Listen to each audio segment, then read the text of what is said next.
जय जवान जय किसान ये एक नारा ही नहीं था, परंतु एक भावना थी। बीते कुछ महीनों से किसान सड़कों पर आंदोलन कर रहे हैं, अपने हक के लिए लड़ रहे हैं।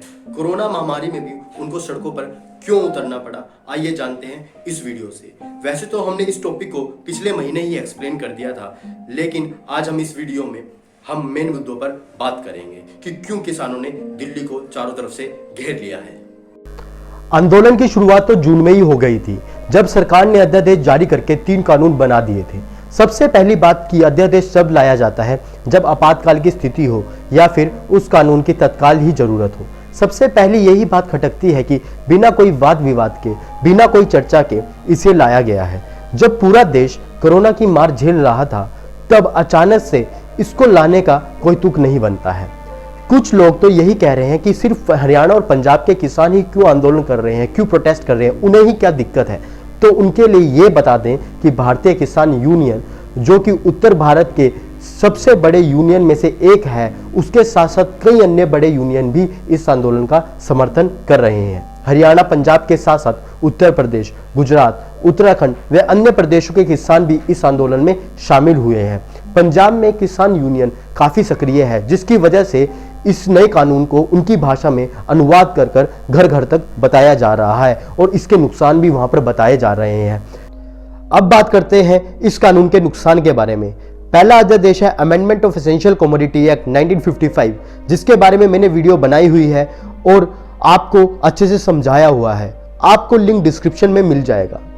किसानों का कहना है कि यह प्राइवेट प्लेयर को फायदा पहुंचाने के लिए लाया गया है। इसके तहत अब कोई भी आवश्यक वस्तुओं को जमा करके रख सकता है और इससे उस सामान का भाव बढ़ जाएगा, क्योंकि जाहिर सी बात है मार्केट में उसकी कमी हो जाएगी जब कोई उसे जमा करता रह जाएगा, और इसी का फायदा बड़े कॉरपोरेट कंपनियां उठा सकती हैं। दूसरा समस्या यह है कि सरकार ने कहा है कि अब किसान मार्केट में बिना किसी मिडलमैन के बेच सकता है, यानी कि अब उसे मंडी के सहारे नहीं रहना पड़ेगा और वो अपना सामान पूरे देश में कहीं भी बेच सकता है, चाहे प्राइवेट फर्म हो या फिर पब्लिक एजेंसी को।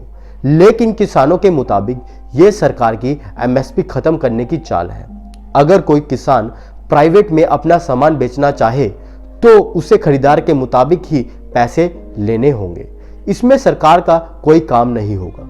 आने वाले समय में अगर प्राइवेट कंपनी किसान को मार्केट से कम दाम में बेचने पर मजबूर कर देगी तो इसमें बेचारा किसान किससे अपनी शिकायत दर्ज करवाएगा। सरकार ने बोला है कि ऐसा पहली बार होगा कि किसान अपनी फसल पूरे देश में कहीं भी बेच सकता है, लेकिन यह सही नहीं है। सरकार की पहले से ही एक योजना है जिसे बोलते हैं ई-नैम, इलेक्ट्रॉनिक नेशनल एग्रीकल्चर मार्केट, जिसकी मदद से किसान कहीं भी अपना सामान बेच सकता है। लेकिन आपको लगता है कि यूपी का किसान अपने फसल बेचने मुंबई या बेंगलुरु जाएगा, या उससे बेहतर होगा कि वह अपनी लोकल मंडी में, जो जिला मंडी होती है, उसमें सामान बेचे। किसानों का आरोप यह है कि यह कानून बड़े कॉर्पोरेट कंपनीज को ध्यान में रखते हुए बनाया गया है और उनके फायदे के लिए ऐसे प्रावधान दिए गए हैं। सरकार ने अपनी जिम्मेदारी कम करने की कोशिश करी है। सबसे गंभीर आरोप संविधान के 7 शेड्यूल के मुताबिक कृषि और बाजार राज्य के अंदर आते, यानी राज्य इस पर कानून बना सकता है और खान पान संबंधित कंकरेंट लिस्ट में आते हैं, जिसके अंदर स्टेट और सेंटर जो है दोनों लॉ बना सकते हैं। तो सरकार में खाद्य पदार्थों के जरिए कृषि और बाजार के मुद्दे पर कानून बना दिया गया है। सीधे सीधे राज्य के अधिकार का ये हनन होता है। खाद्य पदार्थ और कृषि से उत्पादित सामग्री दोनों ज्यादा अलग नहीं होते, लेकिन एक जैसे भी नहीं हो सकते हैं। दोनों में अंतर होता है। आपको इसके बारे में क्या लगता है, हमें कमेंट सेक्शन में जरूर बताएं। सरकार ने बड़ी चतुराई से कोरोना के समय ऐसा अध्यादेश निकाला है ताकि लोग इसका विरोध भी ना कर पाए और महामारी की वजह से इनको रोका जाए। लेकिन किसानों की तरफ से काफी मजबूत विरोध शुरू हो गया है और इसकी आदत सत्ता पक्ष को नहीं होती। कोरोना मरीजों की संख्या दिल्ली में बढ़ती जा रही है और ऐसे में किसानों का दिल्ली चलो आंदोलन कितना हालात को बिगाड़ता है, ये देखने की बात रहेगी। लेकिन सरकार का दम लगा के किसानों को रोकना बिल्कुल ही गलत है। किसानों ने सरकार के सामने 4 मांग रखी हैं।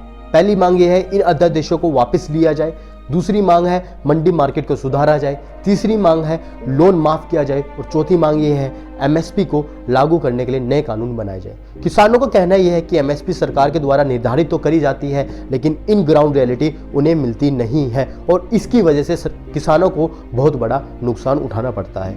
उम्मीद करते हैं सरकार से बातचीत में कोई हल निकलेगा और जल्द से जल्द किसान अपना आंदोलन खत्म करके अपने घर वापस लौटेंगे। अगर आपको ये मुद्दा पूरे अच्छे तरीके से समझ आ चुका हो तो आप हमारे चैनल को सब्सक्राइब करें, लाइक करें और अपने फ्रेंड्स के साथ शेयर करें। Piyush Thakur signing off. जय हिंद, जय भारत।